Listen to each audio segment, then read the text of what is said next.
इसे उलमा ने बयान किया कि इस वाक़े के अंदर असहाबे कहफ के वाक़े में अल्लाह रब्बुल आलमीन ने गोया कि इशारा कर दिया था कि अल्लाह रब्बुल आलमीन की ज़मीन कुशादा है।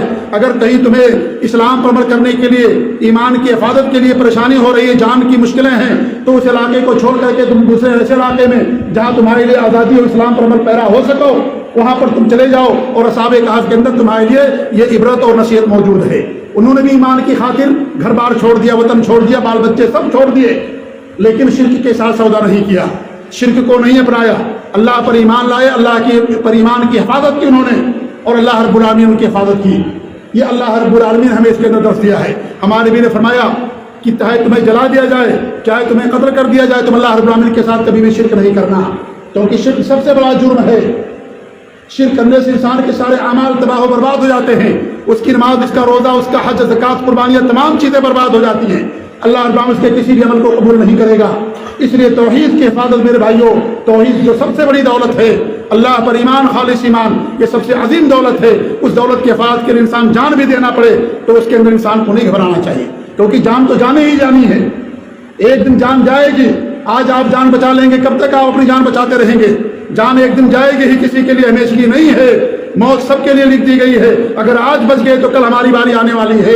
इसलिए अल्लाह रब्बुल आलमीन पर ईमान की दौलत अगर तुम्हें मिल गई है, इस दौलत को कभी हाथ से ना छोड़ना, इस दौलत की हिफाजत करना। चाहे तुम्हें घर बार छोड़ना पड़े, चाहे वतन छोड़ना पड़े, चाहे औलाद छोड़ना पड़े, चाहे तुम्हें जान देना पड़े, तुम्हें जला दिया जाए, तुम्हें कत्ल कर दिया जाए, लेकिन अल्लाह रब्बुल आलमीन के साथ कभी भी शिर्क नहीं करना। ये दर्स मिलता है हमें असहाबे कहफ के वाक़े के अंदर, इस्लाम और दीन की, और इस्लाम और तौहीद और ईमान की हिफाजत के लिए उन्होंने सब कुछ छोड़ दिया, लेकिन ईमान का सौदा नहीं किया। आज थोड़ी सी मुसीबत हमारे ऊपर आ जाती है, इंसान ईमान का सौदा कर लेता है। ये ईमान मजबूत वैसे होना चाहिए जिस तरीके से पहाड़ मजबूत होता, अपनी जगह से नहीं हिलता। आपके दिल के अंदर अगर ईमान आ जाए, उस ईमान को जगह से कभी नहीं हिलने देना चाहिए। ये अल्लाह रब्बुल आलमीन का फज़ल इनाम और इकराम है कि अल्लाह रब्बुल आलमीन ने आपको अपने ऊपर ईमान लाने के लिए मुंतखब किया, लिहाजा उस चीज़ की, उस दौलत और उसकी इंसान की हिफाजत करनी। ये दर्स में मिलता है। चंद नौजवान थे जो उन्होंने अपने ईमान की खातिर, अपने ईमान की बचाने की खातिर अपने मुल्क को, सारी चीज़ों को उन्होंने खैराबाद कह दिया, तो अल्लाह रब्बुल आलमीन की हिफाजत भी की। अल्लाह के लिए जो कुछ छोड़ता है, अल्लाह रब्बुल आलमीन उसकी हिफाजत करता है। अल्लाह के लिए अगर आप कोई चीज़ छोड़ेंगे तो अल्लाह रब्बुल आलमीन आपको उससे बेहतर देगा, और अल्लाह रब्बुल आलमीन आपकी हिफाजत करेगा।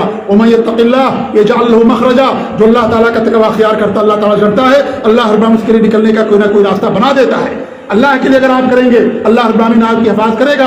इन्नल्लाह मअल्लज़ीना तक़ौ वल्लज़ीना हुम मुहसिनून, अल्लाह मुत्तक़ियों के साथ है, और जो एहसान करने वाले उनके साथ है। अल्लाह उनकी मदद करता है। अल्लाह की ज़ात तो अर्श पर है, लेकिन अल्लाह रब्बुल आलमीन उनकी मदद करता है ऐसे लोगों की जो अल्लाह रब्बुल आलमीन का तक़वा अख्तियार करते हैं।